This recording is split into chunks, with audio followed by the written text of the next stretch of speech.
देखिए जब भी आपको टॉप अप सीरीज दी हो, जैसे 1/2 × 3 × 4 है, 3 × 4 × 5 है, 4 × 5 × 6 डॉट डॉट प्लस 1/8 × 9 × 10 है। तो देखिए इस तरह के टॉप अप सीरीज है।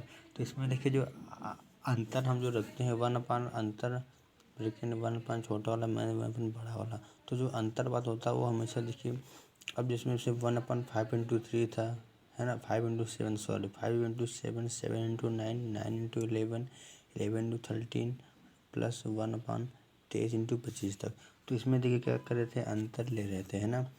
तो 5 से 3 जाएगा 2, तो 1/अंतर, तो 1/2 यहाँ पे लिख दिया है। तो उसी तरह यहाँ पर भी अंतर देखिए हम फर्स्ट और लास्ट का लेंगे।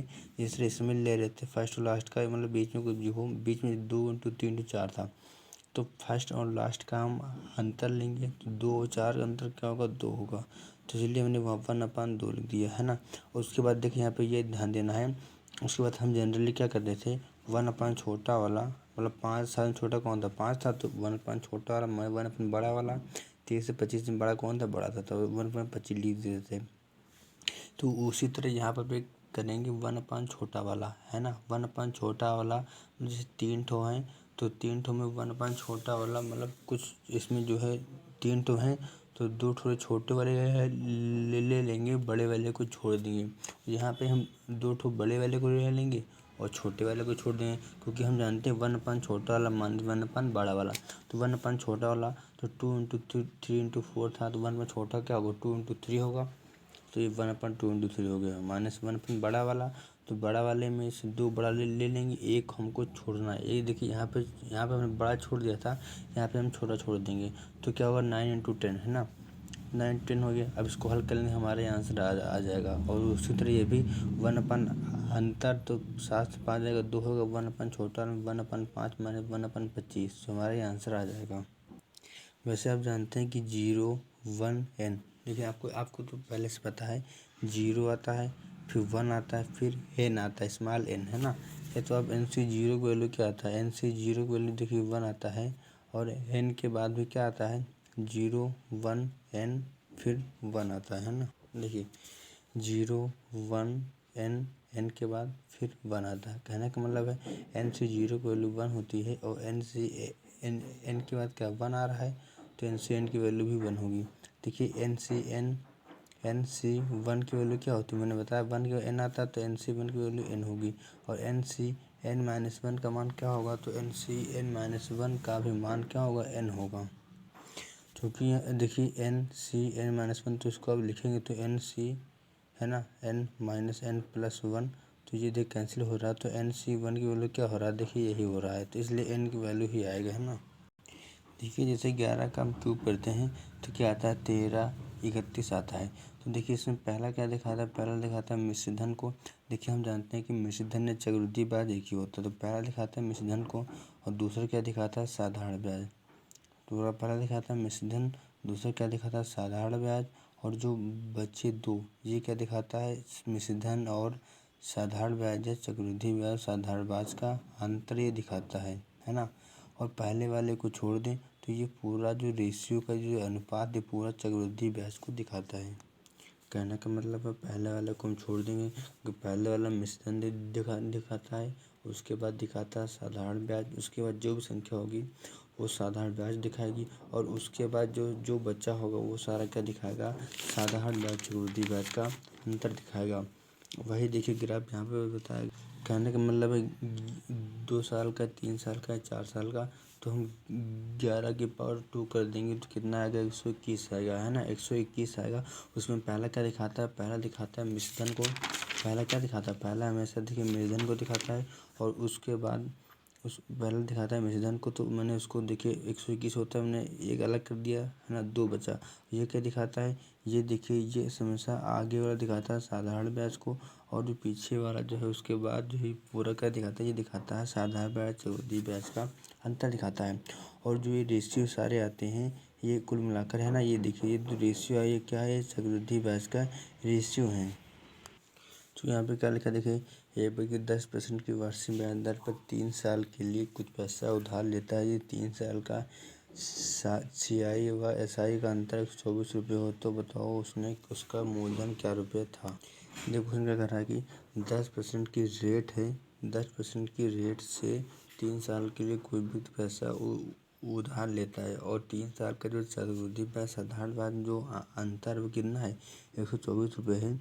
तो कह रहा है कि उसने कितने रुपये उसका मूलधन क्या था, है ना। तो बताओ उसका, ये कह रहा है कि यदि 3 साल का साधारण ब्याज और चक्रवृद्धि ब्याज का अंतर 124 रुपये हो तो बताओ उसका मूलधन क्या रहा होगा, मतलब कितने रुपये उसने जमा लिया होगा। तो देखिए रेट आर बराबर का 10% है। 10% का मान क्या होता है 1/10 होता है।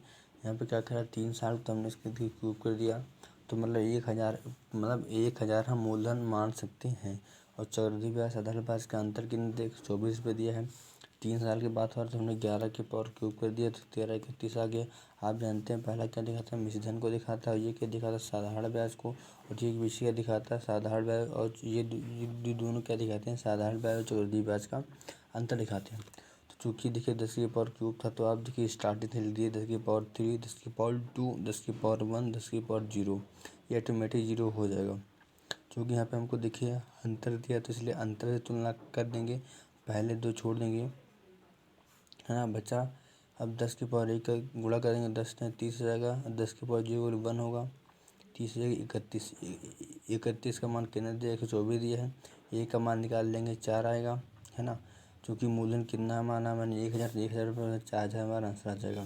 देखिए एक व्यक्ति कुछ धन उधार लेता है यदि ब्याज की दर 10% प्रति 4 महीना हो और 2 साल के लिए लिया गया हो और चक्रवृद्धि ब्याज साधारण ब्याज का अंतर 800 रुपये हो तो जबकि ब्याज प्रति 8 महीना देय हो। देखिए क्वेश्चन क्या कर रहा है कि एक व्यक्ति कुछ रुपये उधार लेता है यदि ब्याज की दर जो कितना हो 10% हो और वो कंपनी वाले कह रहे हैं कि आप 4 महीने पे हमको पैसा दो, है ना। एक व्यक्ति कुछ धन उधार लेता है और कहता है कि हम 10% प्रति 4 महीने पे लेंगे आपसे, है ना।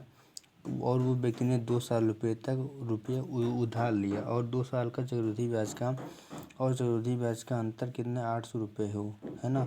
800 रुपये हो जबकि ब्याज प्रति 8 महीना दे हो, मतलब कि जब व्यक्ति जो है कंपनी वाले कह रहे हैं कि 10% की दर से 4 महीने के दो, लेकिन व्यक्ति कह रहा है कि हम 8 महीने से दे हो, 8 महीने से देंगे।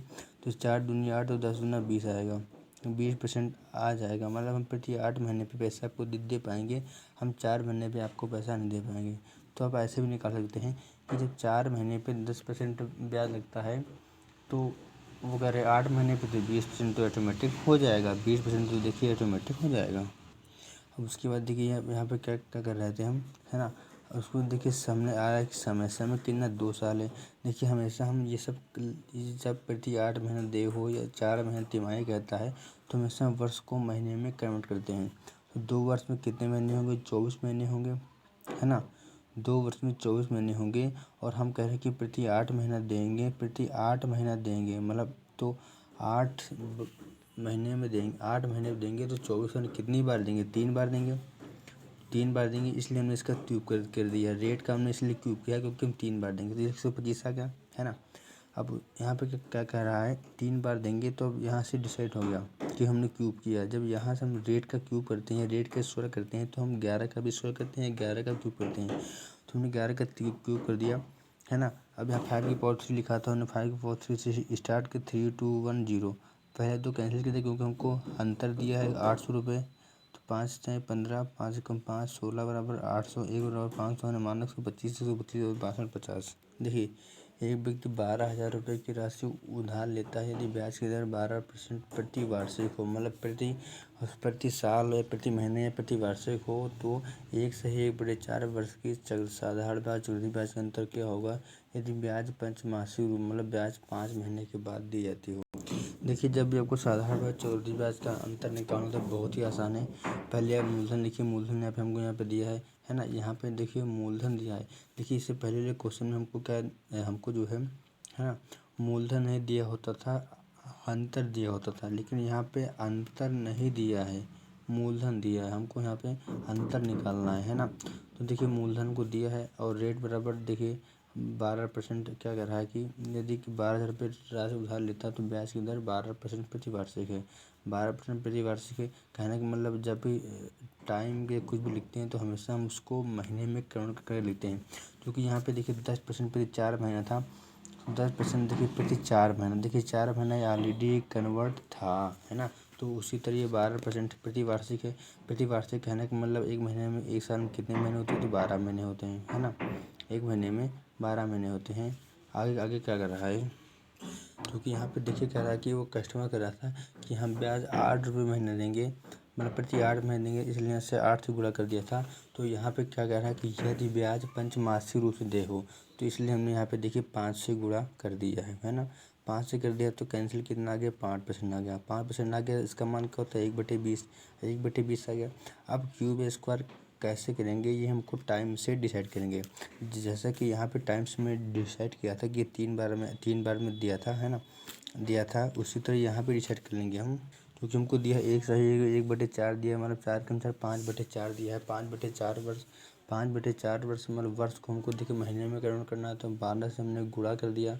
12 से हमने गुणा कर दिया, देखिए तो 4 तय कितना हो गया, 12 हो गया। 12 हो गया तो 5 तय 15 हो गया, है ना। तो यहाँ से हल कर लेंगे, देखिए तो 4 तय 12 हो गया, 4 तय 12 हो गया, 3 तय 12, तो 3 बचे 15, मतलब 15 आया, कुछ 15 महीने आएगा, है ना। जब 15 महीने मतलब कुल हमको इतने 15 महीने में हम मतलब कुछ सिस्टम लेन देन करना है और हमको 5 मासिक रूप से देना है, तो पर 3 ही बार में दे पाएंगे, मतलब हम मैक्सिमम 3 ही बार ना, 15 कुल 15 महीने हो रहा है, हमको 5 महीने पे दे रहा है, तो कुल 3 बार, मतलब 3 बार में उसको हम पैसे देंगे तभी तो हमारा हिसाब पूरा होगा। इसलिए 3 बार पूरा होगा, इसलिए हमने 3 बार इसे हमने इसका क्यूब किया है ना। तो कितना आ गया, 8,000 आ गया। इसके बाद देखिए यहाँ पे हम इसके अकॉर्डिंग यहाँ पर मैंने देखा क्यूब है, जिसमें 11 का क्यूब कर 13 31 आ गया। हमको चूँकि निकालना क्या, 3 2 1 0 0 तो हमको लाना है। इसका कर ले 61 आ गया, 60 61 आ गया, है ना। क्योंकि यहाँ पे देखिए हमको मूलधन या ये यहाँ मूलधन हमको 8,000 हमारा आया है, बल्कि वास्तविक कितना, क्वेश्चन का 12,000। तो 8/12,000, तो एक बराबर कितना हो जाएगा, 3/2, 1/3/2 कहने का मतलब 1.5, तो 1.5 यहाँ से गुणा कर दिया, आ गया 91.5। तो हमारा जो है साधारण ब्याज चौधरी ब्याज अंदर कितना है, 91.5। यहाँ पे देखिए 5 सिक्के एक साथ उछाले, तो बताओ 2 हेड आने की प्रायिकता क्या है, या कम से कम 2 आने की प्रायिकता। देखिए जब जितने सिक्के आए, है ना, जैसे देखिए जितने सिक्के आए उतने हम 11 की पावर कर देंगे। जैसे यहाँ 5 सिक्के कह रहा, तो हमने 11 की पावर 5 कर दिया, है ना। 11 की पावर 5 कर दिया, तो जैसे सब लिख देंगे। जैसे अब इसका लिखना कैसे लिखेंगे हम, अब 11 की पावर 3 से 11 की पावर हमको 4 का मान निकालना, तो देखिए 1 को ऐसे लिख देंगे। उसके बाद 3 और 1 4, देखिए 3 3 6 आएगा, 3 और 1 कितना आएगा, 4 आएगा, है ना। तो इस टाइप से लिख देंगे, है ना। 4 और 1 5, 6 और 4 10, 6 और 4 10, 4 और 1 5, 1 1 1, ये देखिए 1 है इधर, ये तो पहले लिख देंगे। तो उसको जोड़ देंगे तो 10 20, 10 30 32, मतलब 32 तरीके से कुछ हम जब 5 सिक्के कॉइन को उछालेंगे तो कुल कितने घटाएंगे, तो कुल देखिए 32 तरीके हो पाएंगी। अब यहाँ पे देखिए एक मान ये दिखाता है, अगर मान ले कि पांचों हेड आए, पांचों क्या आए, हेड आए, एक जो है मतलब आया है, एक का मान मतलब ये होता है कि पांचों हेड आए। अब इसके बाद अगर हम जाएंगे, यहाँ पे मान कितना है, 5 है, तो 5 एक कम होगा तो 4 हेड होगा, क्योंकि यहाँ पे 5 तो एक ऑटोमेटिक टेल होगा। उसके बाद हमें 3 टेल होगा, है ना। 3 टेल तो 2 हेड, 3 हेड है तो 2 टेल होगा। इसी तरह सब मतलब सिस्टम करते चले जाएंगे एक एक टेक। देखिए इसमें मेन बात ये है, जैसे यहाँ पे एक मान लिखा है, यहाँ पे एक मान लिखा, तो यहाँ पे इसको एक को मान लेंगे, 5 हेड मान लेंगे, और यहाँ पे क्या उसको मान लेंगे, 5 टेल मान लेंगे, है ना। 5 टेल मान लेंगे। उसके बाद जैसे अगर एक को ध्यान में रखते हुए, जैसे इधर 5 हेड है तो इधर और जाएंगे तो 4 हेड होगा, 4 हेड होगा। तो कुल अगर 5 है तो 1 टेल होगा। उसी तरह 3 हेड होगा, 5 है, 4 हेड, 3 हेड, 2 हेड, फिर 1 हेड, फिर एको हेड नहीं होगा। कहने का मतलब पूरे हमारे टेल होंगे, है ना। जो कुछ बचेगा उसको ऑटोमेटिक यहाँ से हम जोड़ देंगे। जैसे यहाँ पे लिखा कि 2 हेड आने की कितनी घटाएं होंगी। देखिए जब 5 सिक्के एक साथ जो है उछाले जाते हैं, तो बताओ 2 हेड आने की कितनी घटाएं होंगी। तो आप इसको ऐसे भी कर सकते हैं डायरेक्ट, NCR से। एन क्या होता है, कुल संख्या है। एन क्या है, 5, एन हो गया 5 जगह, तो 5 होगा एन, है ना। 5, 2 हेड आने कितनी घटाएंगे, तो 5C2। 5C2 का मान निकालेंगे, कैसे निकालेंगे, देखिए 5 को खोलना है 2 बार, 5 C2 मतलब 5 खोलना 2 बार, तो 5 × 4/2 × 1, 2 दूना 2 पंची 10, मतलब 10 ऐसी घटनाएं होंगी जहाँ पे केवल 2 हेड आएगा। तो आप डायरेक्ट NCR से भी निकाल सकते हैं। देखिए जब आपसे कहे कि कम से कम 2 हेड आने की कितनी घटनाएं होंगी, ये कह रहा है कि कम से कम 2 हेड आने की कितनी प्रायता है, मतलब कम से कम 2 और अधिक से अधिक कितनी। जब अधिक से अधिक 5 सिक्के हैं तो अधिक से अधिक 5 ही तो हेड आ सकते हैं। कह रहा है कम से कम 2 हेड आने की कितनी घटनाएं होंगी, मतलब कम से कम 2 हों और अधिक से अधिक कितने, मतलब 5 हेड हो, है ना। देखिए जब कह रहा है कि कम से कम, तो कम से कम कह रहा है कि मतलब 2 और मतलब कम मिनिमम 2 और अधिक से अधिक कितने, कुल 5, जिसमें 5 तक चले जाएंगे, है ना। तो इसको कैसे कर लेंगे, NC2 मतलब NC2 + NC3 + NC4 + NC5। NC5 कहने का मतलब 5C2 + 5C3 + 5C4 + 5C5। इसका भी मान ऐसे भी निकाल सकते हैं, ऐसे भी निकाल सकते हैं। इसलिए ज़्यादा से ज़्यादा 2 हेड आने की कितनी घटनाएं होंगी। कह रहा है ज़्यादा से ज़्यादा दो क्या रहा है 2 हेड, ज़्यादा से ज़्यादा 2 हेड, ज़्यादा से ज़्यादा 2 हेड आने की कितनी घटनाएं होंगी। तो ज़्यादा से ज़्यादा 2 होगी, उससे क्या होगा 1 हेड और 0 हेड। मतलब 0 हेड का मतलब क्या होता है कि एक भी हेड ना हो, मतलब कि टेल हो, है ना। मतलब वो भी हमको लेना पड़ेगा। कह रहा है कि मैक्सिमम ज़्यादा से ज़्यादा 2 हेड कहेगा, तो ज़्यादा से ज़्यादा 2 हेड कहेगा तो उसमें 1 हेड भी आएगा और एक ही 0 हेड, मतलब कि सारे टेल होंगे, उसको भी हम काउंट करेंगे। अब जैसे यहाँ पे कह रहा है कि कम से कम 1 टेल आने की कितनी घटनाएं होंगी। देख कम से कम 1 टेल आएगा, जैसे 5 सिक्के अगर उछाल रहे हो तो कम से कम 1 टेल, तो और अधिक से अधिक कितना होगा 1 tail, 2 tail, 3 tail, 4 tail, 5 tail, है ना। मतलब 5 टेल तक ही जा पाएंगे क्योंकि यहाँ पे 5 सिक्का है। जैसे यहाँ लिखा कि 5 सिक्के एक साथ उछाले तो बताओ 2 हेड आने की कितनी घटना होगी। तो देखिए 5 सिक्के हैं और कह रहा है कि 2 हेड आने की कितनी तरीके कितनी घटनाएं होंगी। तो 5C2 मैंने बताया था आपको, देखिए वही यहाँ पे 10 आया है। अगर कहेगा कम से कम 2 हेड आने की क्या क्या क्या घटना होगी, तो कम से कम 5 से 2 3 4, मतलब कम से कम 2 और कुल सिक्के कितने हैं 5 हैं। 5 सिक्के उछाले एक साथ ना, तो अधिकतर 5 तक जाएगा। उसको हल कर लेंगे। देखिए अगर कहेगा ज़्यादा से ज़्यादा 2 हेड, है ना, ज़्यादा से ज़्यादा 2 हेड, तो कहने का मतलब है ज़्यादा से ज़्यादा 2 हेड और कम से कम क्या होगा 0 हेड, मतलब एक है ना 0 से पहुँच जाएगा, तो 0 1 2, है ना। और ये आप याद कर लीजिए कि NC0 + NC1 0 1 2 3 4 N, मतलब NC0 से लेके NC1 NC2 NC3 NC4 dot NCN की वैल्यू क्या होती है 2 की पावर n वैल्यू होती है। देखिए जब NC0, देखिए NC0 से लेके NC1 तो वैल्यू अगर लिखा है प्लस में लिखा डॉट डॉट NC1 तो इसकी वैल्यू क्या 2 की पावर n होती है। लेकिन जब अगर NC0 की वैल्यू ना दिया हो, आपको NC1 से स्टार्ट हो और NC1 तक रुका हो, तो इसका मान क्या होगा 2 की पावर n-1।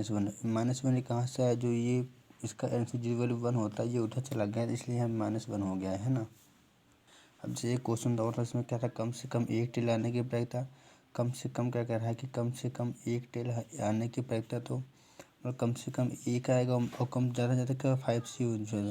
तो देखिए जब भी कंटिन्यूस आए 1 2 3 4 5, तो इसकी वैल्यू क्या होती है 2 की पावर n होती है। चूँकि यहाँ पे देखिए ये नहीं आया है, कह रहा है कम से कम 1, है ना, तो 0 नहीं आएगा, तो ये वहाँ माइनस हो जाएगा, है ना। तो 2 की पावर n क्या होता है टोटल नंबर ऑफ टर्म्स की कितने सिक्के एक साथ उछाल ले। तो कुल कितने थे यहाँ पे 5 थे, तो इसलिए 2 की पावर 5 कर दिया। और ये चूँकि यहाँ पे दिया नहीं है ना, तो इसलिए -1 कर देंगे, कितना आएगा हमारा 31 हमारा आंसर आ जाएगा। इसी तरीके है 10 सिक्के एक साथ उछाल लेते हैं तो कम से कम 1 हेड आने की कितनी घटनाएं घटित होंगी। देखिए 10 सिक्के उछाल रहे हो, क्या कर रहा है कम से कम 1, मतलब कम से कम 1 मतलब हमको 10C1 से स्टार्ट करना है, कहाँ तक जाना है 10C10 तक। तो इसको जानते हैं 2 की पावर क्या होती है n होती है, तो 2 की पावर n क्या 10 होता है। और -1 को कर रहे हैं क्योंकि 0 नहीं दिया है, तो ये उधर जाएगा तो -1 हो जाएगा, कितना आएगा 1024। देखिए 2 की पावर 10 की वैल्यू क्या होती है 1024 मान होता है। ये माइनस कर दिया कितना होगा 23 होगा। यहाँ क्या लिखा है 15 सिक्के से उछाले इतने, तो बताओ कम से कम 2 हेड आने की कितनी घटना। देखिए अब हमको स्टार्ट करना है 15 से 2 से, मतलब कम से कम 2 और अधिक से अधिक कितने होंगे 15 होगी, है ना। अब चूँकि ये दो जो नहीं आए हैं 0 1 जो हमको स्टार्ट करने नहीं आए हैं, उसको उधर का करने के माइनस करने के, है ना। क्योंकि हम जानते हैं n से 0 की वैल्यू क्या होती है 1 होती है और 1 होती है ना। और 15 C1 या NC1 की वैल्यू क्या होती है n होती है। तो 15 और क्या हो 16, 16 यहाँ पे माइनस कर देंगे तो हमारे यहाँ पे आंसर आ जाएगा। तो 2 की पावर 15 माइनस 16। देखिए एक व्यक्ति कुछ धन उधार लेता है, यदि ब्याज की दर 14.28% हो, है ना। तो कह रहा है कि यदि ब्याज की दर 14.28% प्रति वर्ष देय हो तो ब्याज 4 साल के लिए देनी हो, तो बताओ 4 साल के साधारण ब्याज और चक्रवृद्धि ब्याज का अंतर क्या होगा यदि मूलधन हमको दिया हुआ है। देखिए जो हमको रेट दिया है, रेट का देखिए हम निकालेंगे 1/7 आएगा। अब रेट को हम देखिए टाइम के अकॉर्डिंग क्या करते हैं, कितनी बार में, है ना, या कितने साल में, तो हम उसके अकॉर्डिंग इसका क्यूब में घन करते हैं। तो चूँकि यहाँ पे 4 साल का रहा है इसलिए हम इसका 4 कर दिया, तो 7 का क्यूब कितना होगा 2401 आएगा, 2401 आएगा, है ना। तो 11 की पावर हम 4 कर दें कितना 146 41 आएगा। 7 की पावर 4 रहा, 7 की पावर 4 से स्टार्ट कर 7 की पावर 0 तक गए, इसके बाद उसको हमने जोड़ लिया कितना आया 323 आया। कितना आया 323 आया। क्योंकि यहाँ पे देखिए हमको मूलधन दिया हुआ था हमको, है ना। क्योंकि जो हम रेट का क्यूब या घन या 4 बार करते हैं वो क्या आता है, उसको हम मूलधन ही मानते थे कि इतना हमारा मूलधन मानेंगे। क्योंकि क्वेश्चन में कितना दिया है 24 10 दिया है, तो एक का मान 10 दिया है, कितना दिया है एक का मान 10 दिया है। तो जो आया है इसमें गुणा कर देंगे तो हमारा कितना आ जाएगा 32 30। 32 30 हमने उधार लिया था, है ना। तो यहाँ पे कह रहा है कि एक व्यक्ति 8,000 रुपये उधार लेता है और ब्याज की दर 5% वार्षिक हो, तो 1.5 साल के साधारण ब्याज और चक्रवृद्धि ब्याज का अंतर क्या होगा।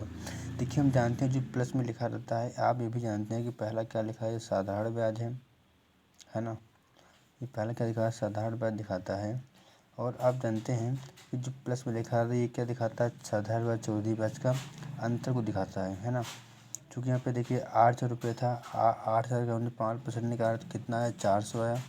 तो पहले परसेंट का 400 आया, है ना। अब मतलब 1.5 साल का समय है, 1.5 साल, एक पहले साल में 400 आया, फिर अगले साल का क्या करना हमको आधा करना है। तो आधा करना है तो या 5% को आधा कर दीजिए या इसको आधा कर दीजिए। तो इसको हमने आधा कर दिया, है ना, इसको हमने आधा कर दिया तो इससे हमको कुछ मिलेगा, इसको भी मिलेगा। तो 200 का हमने 5% भी निकाल दिया तो कितना है 10 आया। तो अंतर क्या होता है, अंतर हमेशा टू दिखाता है हमारा, जैसे हमारा आंसर आ गया। लिखा है एक भी 16,000 रुपये उधार लेता है, यदि ब्याज की दर 5% हो तो 2.5 साल का साधारण ब्याज चक्रवृद्धि ब्याज के अंतर क्या हो। क्योंकि यहाँ पे 2 साल देखिए हमको कंप्लीट लेना है और तीसरे साल का हमको करना है आधा करना है। तो देखिए 16,000 का हमने पहले 5% निकाला तो कितना आया हमारा 800 आया। और दूसरे साल क्या होगा 800 तो मिलेगा ही, प्लस इसका भी 5% निकालें कितना आएगा 40 आएगा। तो हमको तीसरे साल हमको आधा करना है तो 840 का आधा हम कर देंगे, 840 का आधा करेंगे कितना आएगा 420 आएगा, 420 आएगा। तो 420 का भी देखिए हम 5% निकाल लेंगे, है ना। 420 का भी 5% निकाल लेंगे हम तो कितना आएगा हमको 21 मिलेगा, है ना। अब पहला वाला देखिए हम छोड़ देते हैं क्योंकि हमको दिखा साधारण पर, और जो प्लस दिखाता है ये हमारा क्या दिखाता है अंतर को दिखाता है। क्योंकि यहाँ पे जो प्लस में जितना भी है तो 40 20 60 20 80 81, तो 81 रुपये इसमें क्या इसमें अंतर है। तो यहाँ क्या दिया है एक समूह में 9 पुरुष और 8 महिलाएं हैं, यदि 4 व्यक्तियों का एक समूह बनाना हो तो जिसमें 2 पुरुष और 2 महिला हों। कह रहा कि एक समूह में 9 पुरुष और 8 महिला हैं। अच्छा यदि 4 व्यक्तियों का समूह बनाना है, कितने लोग बनाना है, तो कुल हमको देखिए 4 लोग का समूह बनाना है ना। 4 लोगों का समूह बनाना है जिसमें 2 पुरुष और 2 महिलाओं। देखिए जिसमें 2 पुरुष और 2 महिला, और मतलब क्या होता है इंटू होता है। देखिए जब कहे अगर ये एक साथ कहे या और कहे या एंड कहे तो उसका गुणा होता है। अगर यहाँ पे कहता है जिसमें 2 पुरुष या 2 महिला, 2 पुरुष और 2 महिला, तो यहाँ पे क्या करते हैं प्लस करते हैं, है ना। लेकिन हमको बनाना क्या है कि जिसमें 2 पुरुष और 2 महिला हों, इसे हमको गुणा करना है। तो पुरुष में से पुरुष को ले लेंगे, महिला में से महिला को ले लेंगे। तो 9 पुरुष से 2 को ले लेंगे इंटू 8 पुरुष से 2 महिला ले लेंगे। इसको हल कर लेंगे हमारा आंसर आ जाएगा।